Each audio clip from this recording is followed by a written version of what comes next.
Hindi cinema इतिहास की अपने समय की सबसे महंगी और सफल फिल्म मुगल-ए-आज़म ने इस साल अपने रिलीज के 60 साल पूरे कर लिए हैं।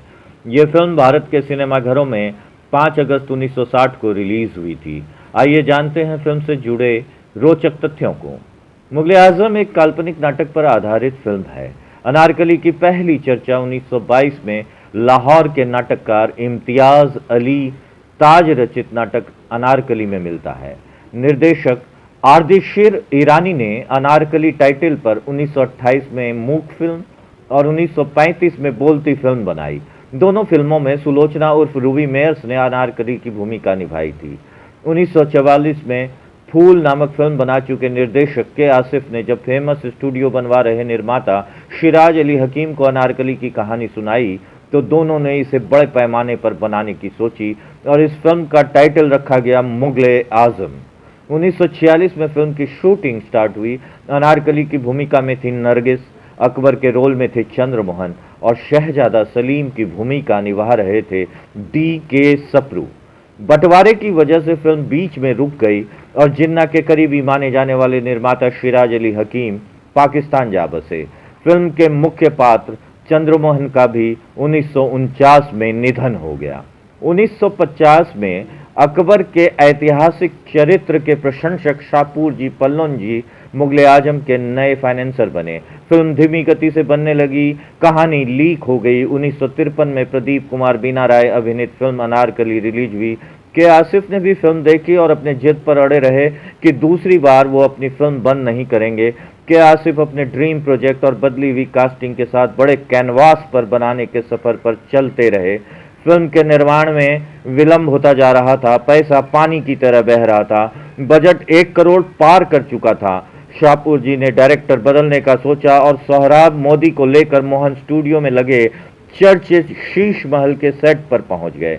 के आसिफ ने उनसे कहा कि फिल्म सर्किल में यह बात फैल गई है कि इस सेट पर शूटिंग नहीं हो सकती, इसलिए इस सेट की शूटिंग तो मैं ही पूरी करूंगा, इसके बाद आप चाहो तो डायरेक्टर बदल लेना। लेकिन शाहपुर जी ऐसा नहीं कर पाए। 1944 में शुरू हुई एक अधूरी मुगल-ए-आज़म के बाद बनी एक पूरी मुगल-ए-आज़म जो आंशिक रूप से कलर में बनी थी, अंततोगत्वा 5 अगस्त 1960 को देश भर में 150 प्रिंट के साथ रिलीज होकर रिकॉर्ड बनाया। बम्बई के मराठा मंदिर में फिल्म के प्रीमियर के लिए प्रिंट हाथियों पर लद कर आया था। मराठा मंदिर के बाहर भी भारी सजावट की गई थी। फिल्म निर्माण के दौरान ओवर बजट को लेकर के आसिफ ने शाहपुर जी से कहा था कि लाख लगाओगे तो लाखों पाओगे, करोड़ लगाओगे तो करोड़ों पाओगे। 1.5 करोड़ की लागत में बनी फिल्म को शानदार ओपनिंग मिली और फिल्म ने लगभग 11 करोड़ का बिजनेस किया। फिल्म के पोस्टर एक जैसे रंगे जाएं, इसके लिए के आसिफ ने एक पेंट कंपनी का पूरा स्टॉक खरीद लिया था। मराठा मंदिर के बाहर लोगों ने 4 दिन तक टिकट के लिए लाइन लगाया था। कईयों ने तो अपना बिस्तर तक डाल दिया था। 1 महीने का एडवांस बुकिंग हो जाने पर टिकट खिड़की बंद कर दिया गया था। के आसिफ इस फिल्म को टेक्निकलर में रीशूट करना चाहते थे। उनके इस अधूरे सपने को शाहपुर जी की कंपनी ने 44 साल बाद 12 नवंबर 2004 में कलर में रिलीज करके पूरा कर दिया। मुगल-ए-आज़म पहली इंडियन डिजिटली कलर्ड फिल्म बनी। 5 करोड़ रुपए ब्लैक एंड व्हाइट से कलर और 35 mm से सिनेमास्कोप में तब्दील करने में खर्च आया, जो कि रिलीज के 2 सप्ताह बाद ही रिकवर हो गया। मुगल-ए-आज़म हिंदी सिनेमा की एक माइलस्टोन फिल्म है।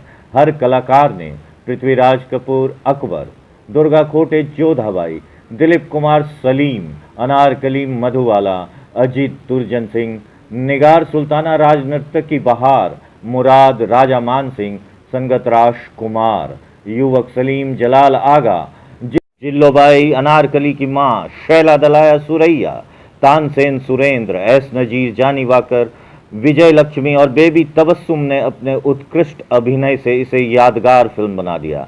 अभिनय ही नहीं, उस समय जब टेक्निक का लिमिटेशन था, set, music, costumes, action, dialogue, cinematography, कहीं भी कोई कंप्रोमाइज नहीं किया गया था।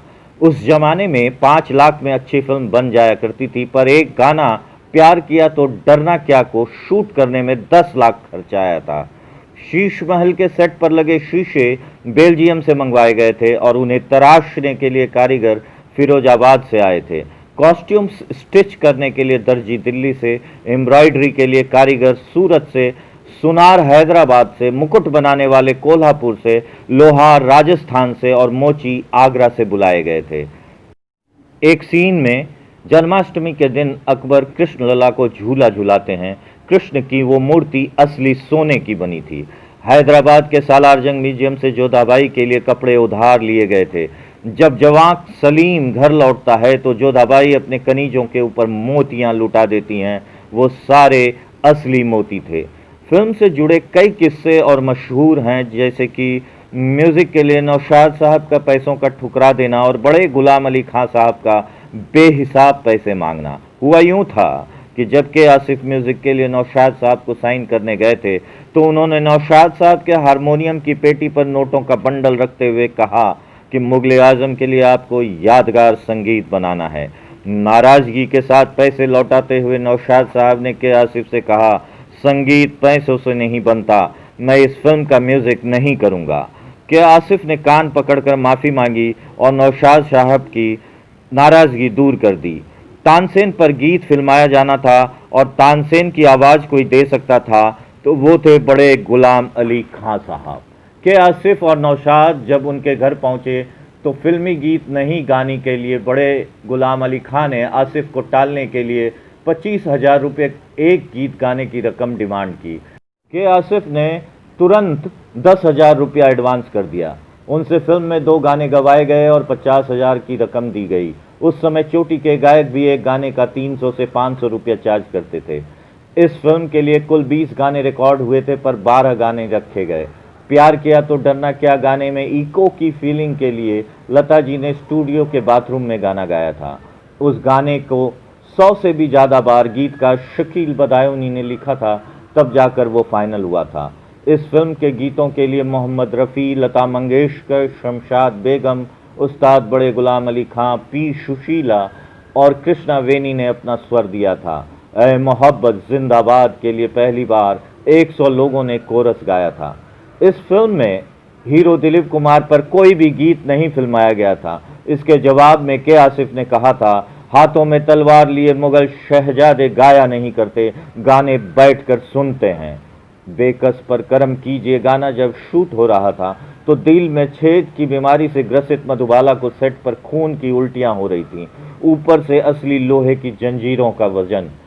मधुबाला की अधमरी हालत एक्टिंग के साथ साथ वास्तविकता भी थी। फिल्म के बनते समय दिलीप कुमार और मधुबाला के बीच प्रेम परवान चढ़ चुका था। दिलीप कुमार ने शादी का प्रस्ताव रखा, लेकिन मधुबाला के पिता अताउल्ला खां अपनी कमाऊ बेटी को खो देने के डर से दिलीप साहब के सामने अपना एक प्रस्ताव रख दिया कि वो उनके बैनर में बनने वाली सारी फिल्मों में प्रायोरिटी लेवल पर बिना पैसे के जीवन भर काम करेंगे। दिलीप कुमार को शादी बिजनेस अपॉर्चुनिटी की तरह ट्रीट करना पसंद नहीं आया और 9 साल तक चलने वाली प्रेम कहानी की ये जोड़ी बनते बनते टूट गई। मुगले आजम के कई प्रेम दृश्य दोनों पर फिल्माए गए पर दोनों के बीच बातचीत नहीं होती थी। एक थप्पड़ मारने वाले सीन में दिलीप कुमार ने एक तगड़ा थप्पड़ गुस्से में जड़ दिया था। मधुबाला के आंखों से आंसू निकल पड़े थे।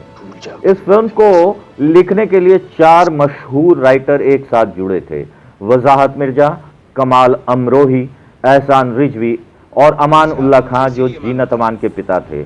हिंदी प्रदेश की बोलियां, मुहावरे और उर्दू जुबान के रोबदार डायलॉग बहुत ही पॉपुलर हुए थे। के ओपनिंग में भारत के नक्शे के ऊपर कमेंट्री आती है। यहाँ भारत को पुरुष प्रतीक के रूप में संबोधित किया गया है। के आसिफ के लंदन में बसे बेटे अकबर आसिफ ने इस फिल्म के स्क्रीन प्ले को ऑस्कर लाइब्रेरी को सौंप दिया है। फिल्म में युद्ध का दृश्य 7 मिनट का है। इसे राजस्थान में 2000 ऊंट, 4000 घोड़े और जयपुर कवलरी की 56वीं रेजिमेंट के 8000 असली सैनिकों के साथ फिल्माया गया था। श्री कृष्णा मेनन डिफेंस मिनिस्टर ने शूटिंग की परमिशन दी थी और शूटिंग में मौजूद भी रहे थे। इस भव्य युद्ध को फिल्माने के लिए 8 कैमरों का उपयोग हुआ था। 2 महीने तक की शूटिंग चली थी। फिल्म के ओपनिंग में अकबर बने पृथ्वीराज कपूर तपती रेत में नंगे पांव चलते दिखते हैं। उनके पांव में छाले पड़ गए। की जानकारी मिलते ही के आसिफ ने अपना जूता खोल दिया और रेत में नंगे पांव कैमरामैन के साथ सीन फिल्माने लगे। आर्ट डायरेक्टर एम के सैयद अपने सेट की भव्यता से मुगलिया सल्तनत की तस्वीर खींचते हैं। ऊंची मेहराबें, पाए, गुंबद, तालाब, पुलिया, सुरंग, महल। कमाल तो शीश महल का सेट है, जिसे इटालियन डायरेक्टर रोबर्टो रोसेलिनी और हॉलीवुड के डायरेक्टर डेविड लीन ने भी विजिट किया था और कहा था कि इस सेट पर शूटिंग इम्पॉसिबल है। कैमरामैन आर डी माथुर और के आसिफ ने इसे चैलेंज के रूप में लिया और अनारकली के नाचते सैकड़ों अक्ष कांच के टुकड़ों में उतार दिया, बिना किसी वीएफएक्स के। साबित कर दिया इतिहास रचना है तो कुछ भी असंभव नहीं है। मधुबाला कथक नहीं जानती थी, पर कोरियोग्राफर लच्छू महाराज ने मधुबाला से ट्रेंड कथक डांसर की तरह नृत्य करवाया। इस सेट को देखने चीन के प्रधानमंत्री चू एन लाई, फैज अहमद फैज और जुल्फिकार अली भुट्टो भी आए थे। भुट्टो उस समय बंबई में रहते थे और मधुबाला के दीवाने थे। कास्टिंग के समय दिलीप कुमार ने सलीम के रोल के लिए मना कर दिया था, पर निर्माता शाहपुरजी पल्लौन जी के समझाने पर तैयार हो गए। अनारकली के लिए पहले सुरैया को कास्ट किया जा रहा था, पर मधुबाला फाइनल हुई। जाकिर हुसैन तबलावादक युवा सलीम का रोल निभाने वाले थे, पर यह रोल जलाल आगा को मिला। शाहरुख खान के पिता ताज मोहम्मद खान को एक दिन की शूटिंग के बाद उनके खराब एक्टिंग के लिए के आसिफ ने फिल्म से निकाल दिया था। वो एक पठान की भूमिका निभा रहे थे। बोनी, अनिल और संजय कपूर के पिता सुरेंद्र कपूर इस फिल्म में असिस्टेंट डायरेक्टर थे। इस फिल्म के प्रीमियर पर दिलीप कुमार नहीं आए थे। वजह थी कि के आसिफ ने बिना बताए उनकी बहन अख्तर से शादी रचा ली थी। के आसिफ ने सितारा देवी और मुगले आजम की बहार निगार सुल्ताना से भी शादी किया था। 10 साल के लंबे समय में मुगले आजम से जुड़े सारे आर्टिस्ट और टेक्नीशियन ने अपने कॉन्ट्रैक्ट को प्रोड्यूसर से रिवाइज करवाया था, पर के आसिफ अपने पुराने कॉन्ट्रैक्ट पर ही काम करते रहे। एक निहायत ही ईमानदार फिल्म मेकर जो जीवन भर किराए के मकान में रहे, चटाई पर सोते रहे, टैक्सी से चलते रहे, सिगरेट भी दोस्तों से लेकर पीने वाले ने जीवन में 2.5 फिल्मों को डायरेक्ट किया। पृथ्वीराज कपूर, वीना, दुर्गा खोटे अभिनीत फूल, मुगले आजम और लव एंड गॉड, जो कि लैला मजनू की दास्तां पर आधारित थी। 1963 में गुरुदत्त को लेकर शुरू हुई फिल्म 1964 में उनके देहांत के बाद बंद हो गई। फिर संजीव कुमार, निम्मी और प्राण को लेकर फिल्म बन रही थी कि 9 मार्च 1971 को के आसिफ ने दुनिया को अलविदा कह दिया। उनकी पत्नी अख्तर ने केसी बोकाडिया के सहयोग से 23 साल बाद 1986 में लव एंड गॉड को रिलीज किया। इसके अलावा 1951 में रिलीज हुई दिलीप कुमार, नरगिस और बलराज साहनी अभिनीत फिल्म हलचल में के आसिफ प्रेजेंटर थे। 1961 में राजेंद्र कुमार, सायरा बानो, संजीव कुमार को लेकर सस्ता जिंदगी महंगा पानी के कुछ सीन शूट करने के बाद फिल्म को बंद कर दिया था। मुगले आजम जैसे क्लासिक के कारण के आसिफ को चोटी के निर्देशकों में गिना जाता है। ऐसी फिल्म जिसका कोई दूसरा सानी नहीं है। एक ऐसी ब्लॉकबस्टर फिल्म जो आने वाली पीढ़ियों को भी एंटरटेन करती रहेगी। इस फिल्म को 1961 में राष्ट्रीय पुरस्कार और 8वें फिल्म फेयर में 6 कैटेगरी में से 3 अवार्ड मिला था। आज भी किसी भी शूटिंग सेट पर जब कोई डायरेक्टर धीमे काम करता है या फिल्म निर्माण में देर होती है तो यूनिट के लोग तपाक से बोल बैठते हैं, मुगले आजम बन रही है क्या? मुगले आजम बना रहे हैं क्या?